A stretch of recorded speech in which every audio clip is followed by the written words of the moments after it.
नमस्कार, मनी गुरु की इस खास पेशकश में आप सभी का स्वागत है। मैं हूं स्वाति रायना। साल 2022 नए साल का इंतजार हर किसी को है, इस लिहाज से भी कि नए साल में हम निवेश के क्या नए आयाम छुएंगे, निवेश के क्या नए रेजोल्यूशंस हम बनाएंगे, इस पर हम आज से करने वाले हैं नए सीरीज की शुरुआत। 2022 नया साल, निवेश बेमिसाल। इसमें हम अलग अलग एसेट कैटेगरीज की भी चर्चा करेंगे, साथ ही हम समझेंगे नए साल में आपका निवेश कैसा हो, नए निवेशक हो तो आपको कैसे निवेश करने की जरूरत है। और इसी कड़ी में खास तौर पर आज हम ये समझने की कोशिश करेंगे कि निवेश कैसे, वो कौन से मंत्र हैं जो आपको नए साल में मुनाफा भी कमा कर दे सकते हैं और लंबी अवधि में आपको निवेश की एक अच्छी राह भी दे सकते हैं। इसीलिए हमारे साथ आज खास चर्चा करने के लिए शो में शामिल है क्षितिज महाजन। ये है को फाउंडर कंप्लीट सर्कल कंसल्टेंट्स। क्षितिज का शो में करते हैं स्वागत। और निवेश के 5 मंत्र कौन से, जिन पर आज हम करने वाले हैं चर्चा, जरा इन 5 मंत्रों पर एक नजर डाल लेते हैं और फिर एक एक करके इन पर करेंगे चर्चा। तो पहला मंत्र, वेल्थ क्रिएशन का सही फॉर्मूला कैसे आपको अपनाना है, इस पर हम करेंगे खास चर्चा। आप कैसे क्वांटिटी गोल पर यहां पर नजर रखें, इसी पर खास चर्चा रहेगी। एसेट एलोकेशन पर ध्यान रखें। एक और मंत्र, ओवर डाइवर्सिफिकेशन से बचें। ये एक जरूरी मंत्र है जिसका आपको ख्याल रखना है नए साल में निवेश के उपलक्ष्य में। बेहतर पोस्ट टैक्स रिटर्न का निवेश करें, साथ ही एसआईपी और एसटीपी का रास्ता चुनें। ये ऐसे निवेश के 5 मंत्र है जो कि आज के इस शो में हम खास तौर पर चर्चा करने वाले हैं।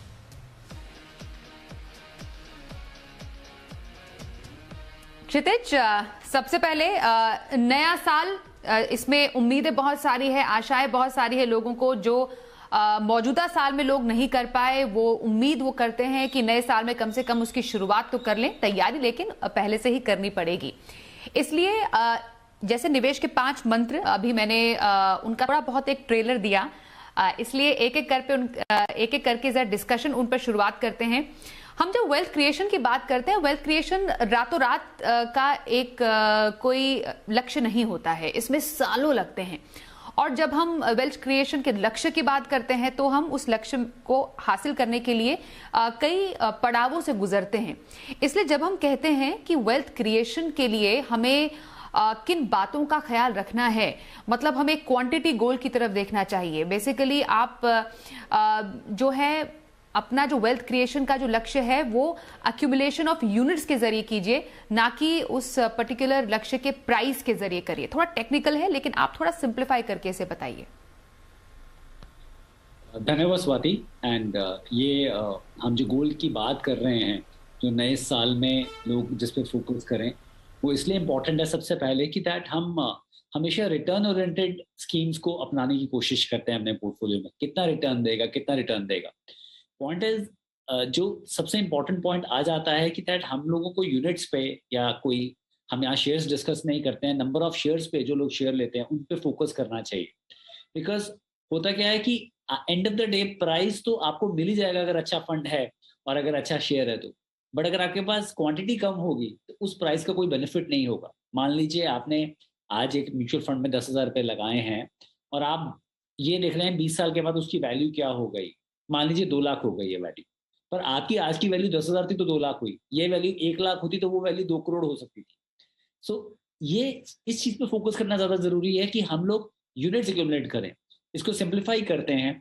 आप जब भी कोई इन्वेस्टमेंट करते हैं, मान लीजिए किसी नए फंड में, म्यूचुअल फंड में लगाते हैं तो 10 रुपए का नैव आपको मिलता है। तो किसी ने अगर 10,000 रुपीज लगाए तो उसको कोई लगभग अपना 1,000 यूनिट्स मिल जाते हैं, जो उसको इनिशियल परचेज पे मिलते हैं।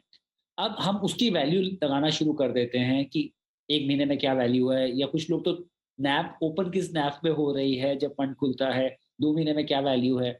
अब ये देखिए, वो देखना लाजमी नहीं है, पर जो लोग देख रहे थे उनको बोलूंगा उससे बस देखने तक ही सीमित रखें, उस पर एक्शन ना लें। इनफैक्ट एक्शन ही लेना चाहिए कि जब आपको दिख रहा है कि दैट अगर यहाँ पे आप बढ़ोतरी ले सकते हैं, इन्फ्लेशन बीटिंग रिटर्न जनरेट कर सकते हैं और 12% प्लस आप एक्सपेक्ट कर सकते हैं कैपिटल मार्केट से रिटर्न, तो आपके पास जब भी पर्याप्त राशि हो आप इसमें और ऐड करें। सो आप एक गोल बनाएं कि मेरे पास मान लीजिए एक एक्स फंड है, वो एक्स फंड कोई भी फंड हो सकता है, या वाई फंड है या जेड फंड है, इन सब के मेरे पास 1-1 लाख यूनिट होने चाहिए, ये 10,000 यूनिट होने चाहिए, ये 1,000 यूनिट होनी चाहिए, डिपेंडिंग ऑन उस फंड की आज की नैव क्या है। बट नए फंड में तो 1000 यूनिट होना बहुत सिंपल बात है, आपने 10,000 पे लगाए और आपको 1000 यूनिट मिल गए। पर आज आपने कोई ऐसा फंड लिया जिसकी नैव ही 1000 है, तो उसमें अगर आपको 1000 यूनिट चाहिए तो आपके पास कम से कम 10 लाख पर्याप्त राशि होनी चाहिए। तो हमारे को क्या करना है, हमें गोल पे फोकस करना है, नंबर ऑफ यूनिट्स पे, और साथ में टाइम पे फोकस करना है कि हम उसे लॉन्ग टर्म रखें ताकि कंपाउंडिंग का प्ले आ सके। आज स्वाति हमारे पास कितने फंड्स हैं, इनफैक्ट आपने बहुत अच्छी एक्सरसाइज हमने जो मिलकर करी कि कितने फंड है जिनकी नैब 1000 से ज्यादा है। मैं एग्जांपल लेता हूँ रिलायंस ग्रोथ फंड का, 1995 में फंड लॉन्च हुआ। आज उसकी नैब जो मैं फ्राइडे की नैब बता रहा हूँ 2012 की नैब है, 2012 का नैब है। तो जिसने भी 10,000 पे लगाए होंगे, इनिशियल 1000 यूनिट लिए होंगे, उसके यूनिट तो 1000 ही रहे होंगे, पर उस 10,000 की वैल्यू आज 200 टाइम्स बढ़ गई है, 2 लाख वैल्यू हो गई है उसकी।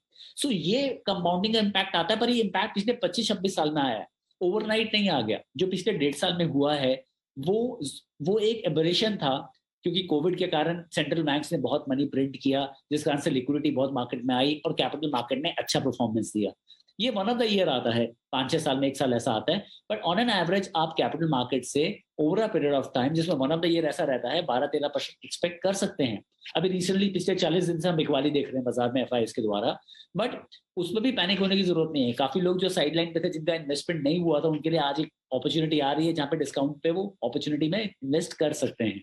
So first goal, focus on number of units of mutual fund rather कि उसका प्राइस देखना शुरू करें। आपका पीपीएफ का बैलेंस, आपका रियल एस्टेट का वैल्यू तभी बढ़ता है जब आपको लॉन्ग टर्म तक रखते हैं। रियल एस्टेट आपने घर बाय किया तो कल उसका रेट बाय मार्केट में जाके पूछना शुरू नहीं कर देते आज ये कितने का हो गया है। Number of units goal second, जब आप नंबर ऑफ यूनिट्स गोल बना रहे हैं तो time should be on your side. If time will be on your side तो आपको उसका एक और एक का 11 का बेनिफिट मिलेगा and you can actually create lot of wealth for yourself. बिल्कुल, ये आपने सही ढंग से बताया। मतलब जैसा आपने बोला भी क्षितिज की कई फंड ने तो अपने शुरुआती मतलब जो शुरुआती निवेश से जो जितनी उनकी नैव थी, नेट एसेट वैल्यू थी, उससे 100 गुना तक रिटर्न भी दिया है। कहने का मतलब है पेशेंस काम करता है, लंबी अवधि का जो निवेश है वो काम करता है, और जो प्राइस है उससे ज्यादा जो फंड की नेट एसेट वैल्यू है वो ज्यादा यहाँ पर मायने रखती है। जो क्षितिज के कहने का मतलब है, मतलब नए साल का जो निवेश है वो कुछ इस स्ट्रैटेजी के साथ आप कर सकते हैं, इसलिए हम इसको कह रहे हैं वेल्थ क्रिएशन का फॉर्मूला। अब जो दूसरा मंत्र है वो है एसेट एलोकेशन का। ये तो हमें सभी को मालूम है कि एसेट एलोकेशन वर्क्स वंडर। किसी भी निवेश माहौल में, किसी भी बाजार की चाल के हिसाब से, हम मौजूदा हाल में देख रहे हैं तो बाजार गिरावट के दौर से गुजर रहा है, एक समय था कि बाजार यूफोरिया के दौर से गुजर रहा था। तो इसमें एसेट एलोकेशन का रोल कितना इंपॉर्टेंट है, और हम ये क्यों कह रहे हैं कि नए साल में एसेट एलोकेशन पर ध्यान रखना बेहद ही जरूरी है। स्वाति, जैसे आपने दूसरे मंत्र की बात करी, आप मार्केट की कोई भी डायरेक्शन रहे, ऊपर की रहे नीचे की रहे, अगर आप स्टिक कर रहे हैं अपने एसेट एलोकेशन के अराउंड कि आपने डिसाइड कर लिया 65% इक्विटी रहेगा, 35% नेट रहेगा, तो वो काफी हद तक आपकी कई चीजें जो है वो सॉल्व करता है। क्योंकि एसेट एलोकेशन दो चीजों से डिसाइड होता है। एक, द लॉन्जिविटी ऑफ मनी, कि आप कितने देर तक वो पैसा डिप्लॉय करना चाहते हैं। अगर इक्विटी का पैसा तो 5 साल से ऊपर के लिए होगा ही होगा। अगर डेट का पैसा है तो उसमें शॉर्ट टर्म डेट आपने हो सकता है 6 महीने 1 साल के लिए आर्बिट्राज या अल्ट्रा शॉर्ट टर्म या लिक्विड फंड में रखा होगा। 3 साल का पैसा होगा तो आपने शॉर्ट टर्म फंड्स में पार्क किया होगा। और लंबा अगर आप कंजर्वेटिव अपना रिस्क के हिसाब से एसेट एलोकेशन आपने जो दूसरा एक फैक्टर करने का है आपने लिया हुआ है, तो आपने जीसेक या भारत बॉन्ड फंड टाइप के फंड्स में इन्वेस्ट कर रखा होगा। तो अगर आप you stick to asset allocation, जब मार्केट ऊपर बहुत चली गई और आपका एसेट एलोकेशन मान लीजिए कहीं ना कहीं 8-10% से बिगड़ता है, आपका इक्विटी का एलोकेशन बढ़ता है, तो वो टाइम ऐसा होता है जहां पे आपको थोड़ा पैसा अपना बुक करके या तो बैलेंस एडवांटेज फंड कैटेगरी में आ जाना चाहिए या प्योर फिक्स इनकम में आ जाना चाहिए।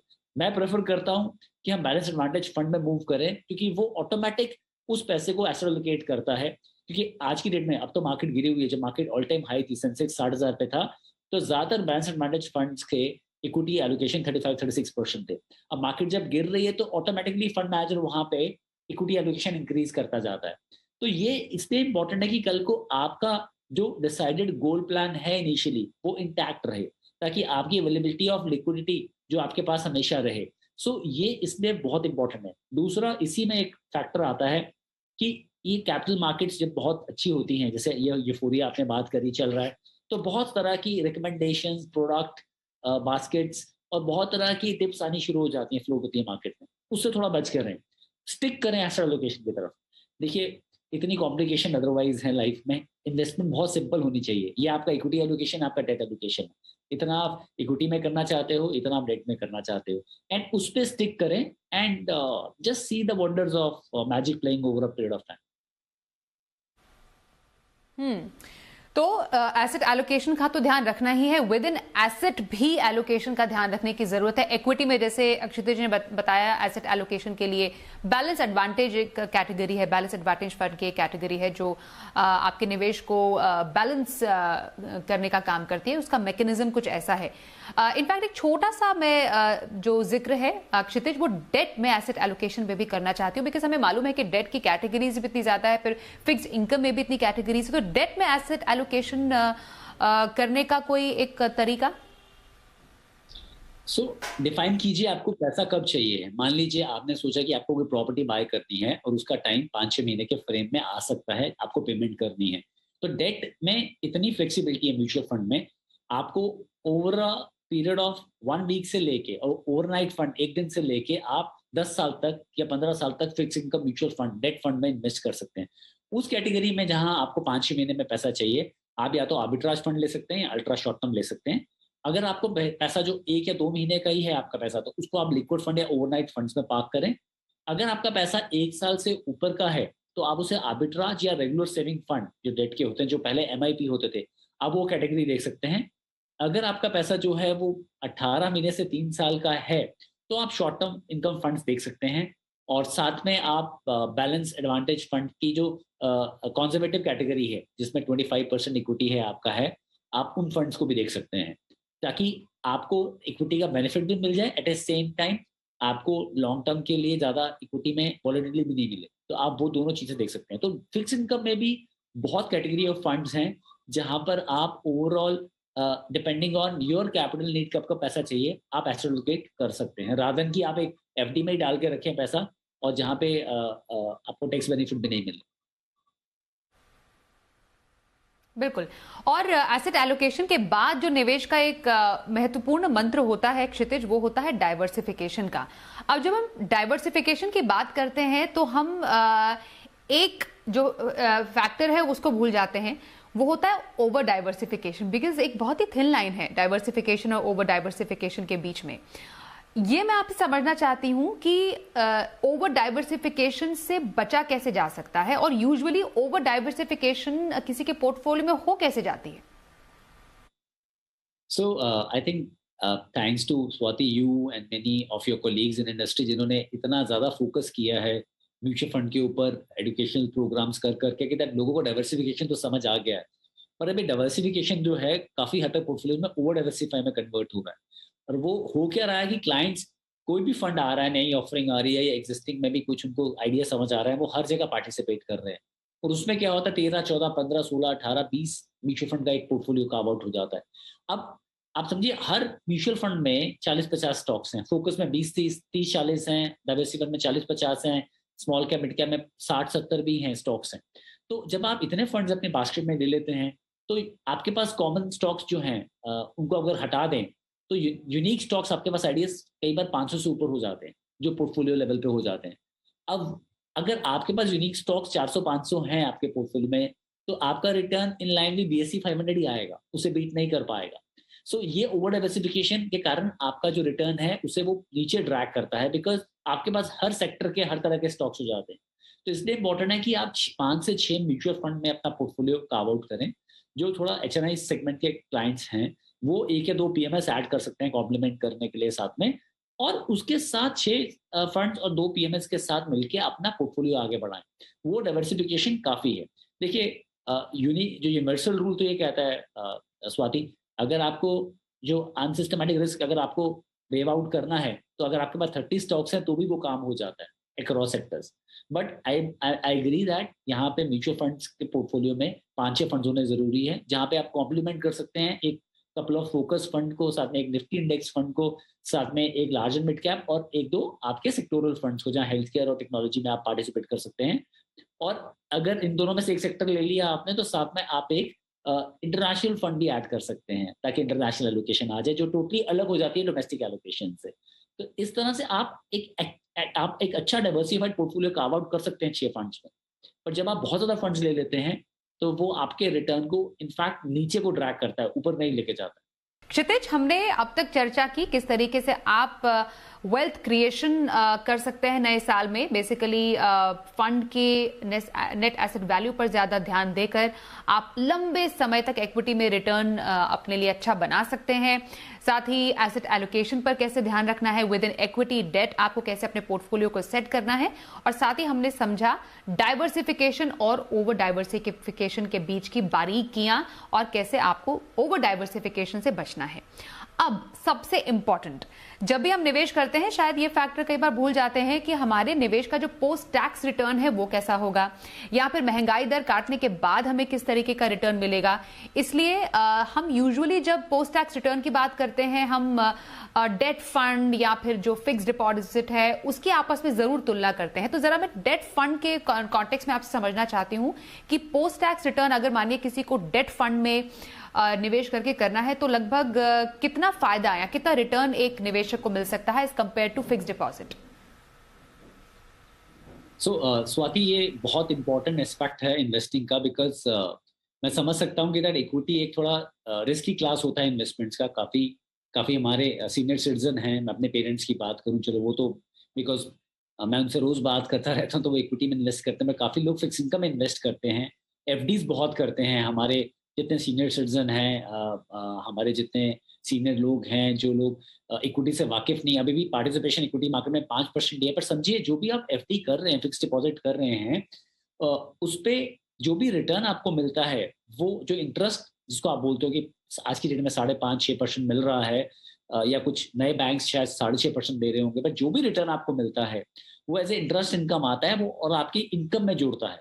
इनकम में जुड़ने का मतलब है that's a part of your taxable income. जो भी आपका टैक्स स्लैब है, मान लीजिए अगर आप 20% टैक्स स्लैब में हैं, या 10% टैक्स स्लैब में, या 30% टैक्स स्लैब में है, वो आपके टैक्सेबल इनकम का हिस्सा बनता है। तो आपको टैक्स लगता है उसके ऊपर एज पर टैक्स स्लैब। तो आज 5% की एफडी का रिटर्न है एचडीएफसी बैंक का, तो वहां पे आपने अगर 30%, 33% टैक्स स्लैब में अगर आप हैं, तो आपको पोस्ट टैक्स कोई 3.5% ही मिलेगा ब्याज, 3.5% ही मिलेगा, उस ऊपर नहीं मिलेगा। जिस कंट्री में इन्फ्लेशन 5.5% है या 5%, उसमें 3.5% ब्याज से आप इन्फ्लेशन भी नहीं बीट कर पा रहे हैं पोस्ट टैक्स में। यही पे जब आप म्यूचुअल फंड फिक्स डिपॉजिट की म्यूचुअल फंड डेट फंड्स की बात करते हैं, तो वहां पे जो भी आपका रिटर्न आता है 3 साल, अच्छा म्यूचुअल फंड में क्या होता है, शॉर्ट टर्म कैपिटल गेन, जो भी रिटर्न आता है वो कैपिटल गेन की तरह से आता है, चाहे वो इक्विटी में आए या डेट में आए या हाइब्रिड फंड में आए। तो डेट में जो भी गेन आता है आपका 3 साल के ऊपर आता है, पर लॉन्ग टर्म कैपिटल गेन होता है, और जो शॉर्ट टर्म आता है वो शॉर्ट टर्म कैपिटल गेन होता है। तो 3 साल से पहले अगर आप पैसा निकालते हैं म्यूचुअल फंड के डेट फंड से, तो टैक्स ट्रीटमेंट सेम होता है, वो आपके इनकम का हिस्सा होता है और आपके टैक्स स्लैब के हिसाब से आपको टैक्स लगता है। पर अगर आप 3 साल के बाद पैसा निकालते हैं, तो आपका जो लॉन्ग टर्म कैपिटल गेन होता है वो 20% होता है विद इंडेक्सेशन। अब इंडेक्सेशन कॉस्ट क्या होती है? इंडेक्सेशन ये बताता है साल भर साल कि कितनी महंगाई हो रही है और पैसे की वैल्यू कितनी गिर रही है। तो एवरेज इन्फ्लेशन अगर आप 5% लगाएं, एक मैं एवरेज नंबर मानता हूँ, तो मान लीजिए एक एग्जांपल लेते हैं, आपने 2 लाख रुपए पार्क किए हैं इन्वेस्टमेंट में, या 1 लाख रुपए, सिंपल कर देता हूँ, 1 लाख रुपए पार्क किए हैं इन्वेस्टमेंट में, और उसमें आपको 10% रिटर्न मिल रहा है। आज रिटर्न मिलता नहीं है, मैं कैलकुलेशन के लिए बोल रहा हूँ। तो अगर आप एफडी में लगाते हैं और आप हाई टैक्स ब्रैकेट में हैं, तो 33% देने के बाद आपको कोई साल का या 3 साल का मान लीजिए कोई 22-23 हज़ार रुपया ही मिलेगा कंपाउंड करके। क्योंकि 3 साल का मैं इसलिए एग्जाम्पल ले रहा हूँ क्योंकि डेट म्यूचुअल फंड में 3 साल के बाद लॉन्ग टर्म आता है, क्योंकि आपका टैक्स जो है 33%, अगर 33,000 आपका आया है तो उसमें से 33% टैक्स आपका कट जाएगा 1 लाख के ऊपर, तो आपको कोई 21-22 हज़ार रुपया ही मिलेगा।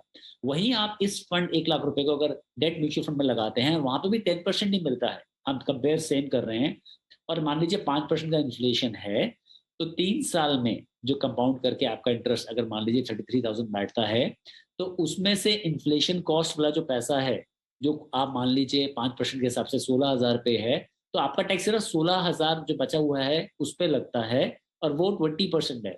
तो कोई ओवरऑल जो आपको टैक्स लगेगा वो 3,000 लगेगा। तो आपकी जो 1 लाख की वैल्यू जो वहां पे आपको 22-23 हज़ार मिली थी, यहाँ पे वही वैल्यू आपको 1,30,000 के आसपास मिलेगी। इतना फर्क आ जाता है इतने छोटे से अमाउंट में, और बड़ा अमाउंट होगा तो सोचिए क्या। और अगर इन्फ्लेशन का दर बढ़ता है, क्योंकि अगर आप इसे 6% कर देते हैं, तो उतना ही आपका जो गेन है उसमें से आपका टैक्सेबल गेन में से उतना इन्फ्लेशन का अमाउंट माइनस हो जाता है। तो एप्पल टू एप्पल कंपेयर करते हैं तो एनी डे म्यूचुअल फंड ज्यादा टैक्स फ्रेंडली रहता है। और मान लीजिए अगर आपने स्वाति आज इन्वेस्ट कर दिया और 3 साल 3 महीने रख लिया पैसा, या 3 साल 4 महीने रख लिया, तो आप 4 फाइनेंशियल ईयर क्रॉस करेंगे, तो उसमें आपको 4 इंडेक्सेशन का बेनिफिट मिल जाता है। तो जहां पे आप 5% 3 बार ऐड कर रहे हैं, उसे एक बार और ऐड करना पड़ता है, तो उसको और बेनिफिट मिलता है और टैक्स फ्री रिटर्न और बेटर हो जाता है। तो एप्पल टू एप्पल कंपेयर करने पे एनी डे 3 साल से ऊपर म्यूचुअल फंड बहुत ज्यादा टैक्स फ्रेंडली हैं। और any single penny saved is Penney earned, ये की कहावत है। तो आप जितना, और आप लेजिटिमेट वे से कर रहे हैं, ऐसा नहीं है कि ये कोई लूप होल है, ये टैक्सेबल स्ट्रक्चर है जहां पे म्यूचुअल फंड डेट को बेनिफिट मिलता है 3 साल के ऊपर और कैपिटल गेन को का बेनिफिट मिलता है। तो आप अगर इसको देखें तो जितना हो सकता है बहुत अच्छे फंड्स अवेलेबल हैं, जीसेक फंड्स अवेलेबल हैं, 100% ट्रिपल रेटेड फंड्स अवेलेबल हैं। आप म्यूचुअल फंड रूट के through better tax instruments, better returns generate कर सकते हैं। ओके, और जो आखिरी मंत्र जिसकी हम बात करें वो है, कैसे आप एसआईपी या एसटीपी रूट से अपने निवेश को आगे बढ़ा सकते हैं? तो एक तरीका क्या हो एसआईपी और एसटीपी रूट को अपनाने का? आज स्वाति के स्पेस टॉक में ट्विटर पे किसी ने पूछा मुझसे कि ये इक्विटी मार्केट गिर रही है, ये क्या करना चाहिए, क्या करना चाहिए? तो मैंने एक ही चीज बोली, जिस वक्त का तुम्हें हर वक्त इंतजार था वो वक्त आ चाहिए। सो पॉइंट इज, ये स्टैगर इन्वेस्टमेंट इसलिए जरूरी है कि जब भी आपको अपॉर्चुनिटी मिले इक्विटी मार्केट में, डिस्काउंट मिले इक्विटी मार्केट में डालने के लिए, आप उसे स्विच कर सकें। So idea is that market is not in a rush to go anywhere, ऐसा कुछ नहीं होने वाला है। आप जब भी इन्वेस्टमेंट करें, अनलेस एंड अनटिल, जो पिछले मार्च की कहानी हो गई थी कि निफ्टी आपका 7,500 पे आ गया था, जहां लग रहा था अब इससे ज्यादा कितना और गिर जाएगा, लोग तो क्या बात कर रहे थे, बट वहां पे आपको इतना डिस्काउंट मिल रहा था 40% का, आप ज्यादा पैसा डाल सकते हैं। अदरवाइज जब भी आपके पास लमसम कैपिटल हो, आप उसको 2 से 3 महीने के अंदर वीकली बेसिस पे स्टैगर कर दें। आज की डेट में अगर आप मेरे से पूछे तो 2 महीने में या 10 हफ्ते का, मान लीजिए आपने 10 लाख रुपए लगाने हैं, तो 2-2 लाख 5 फंड में डाल के, डेट लिक्विड फंड में डाल के, उनकी 20-20 हजार की वीकली एसटीपी कर दें अगले 10 हफ्ते के लिए। As simple as that. जो भी आपने इक्विटी के फंड डिसाइड किए, अगर आप सैलरीड हैं तो सबसे बेटर टूल हो ही नहीं सकता। तो best way of investing is in a stagger manner, क्योंकि मार्केट ने अगर ऊपर ही जाना है तो आपके तो यूनिट्स अक्यूमुलेट हो ही रहे हैं। जो हमने सबसे पहला रूल क्या बोला, हमारा फोकस प्राइस पे नहीं है, हम यहाँ पे लॉन्ग टर्म के लिए हैं। इन्वेस्टमेंट गोल आपका लॉन्ग टर्म है, तो प्राइस पे फोकस मत कीजिए, यूनिट्स अक्यूमुलेट कीजिए, पर स्टैगर मैनर में कीजिए। मैं ये कह रहा हूँ, अगर आपको पैसे चाहिए भी हैं म्यूचुअल फंड से, काफी लोग हैं, बिकॉज एक बहुत ब्यूटीफुल टूल है म्यूचुअल फंड में, जिसे सिस्टमैटिक विड्रॉल प्लान बोलते हैं। अगर आपको पैसे चाहिए भी हैं तो भी आप देखिए, SWP जो टूल है जिसके थ्रू पैसा निकालते हैं, वो ज्यादा टैक्स एफिशिएंट है विज़ आप नॉर्मल म्यूचुअल फंड अगर निकालते हैं। अगर आप पूरा पैसा निकाल लेंगे तो जितना गेन है उसमें 10% आपका टैक्स लग जाएगा। पर यहाँ पे जब आप स्टैगर वे में मंथली बेसिस पे पैसा निकालते हो अपनी स्कीम से, तो आपका कैपिटल और एप्रिशिएटेड अमाउंट सेम परसेंटेज में निकलता है, तो फीफू कम्स इनटू प्ले। तो वहां पे ऑफ नेक्स्ट 10-15 होता है। So I think stagger and slow wins the race. मैं ये बोलूंगा म्यूचुअल फंड के लिए। एब्सोल्युटली। तो निवेश के कई ऐसे मंत्र हैं जिससे आप नए साल निवेश की या तो शुरुआत भी कर सकते हैं, या फिर अपने मौजूदा निवेश को बहुत ही अनुशासित या सिस्टमैटिक ढंग से आगे बढ़ा सकते हैं। और इन मंत्रों को हमारे साथ चर्चा करने के लिए क्षितिज, आप मनी गुरु में शामिल हुए, बहुत धन्यवाद आपका। तो मनी गुरु में आज की इस खास पेशकश में बस इतना ही। रुकेंगे एक ब्रेक के लिए, खबरों का सिलसिला जारी रहेगा। देखते रहिए जी बिजनेस।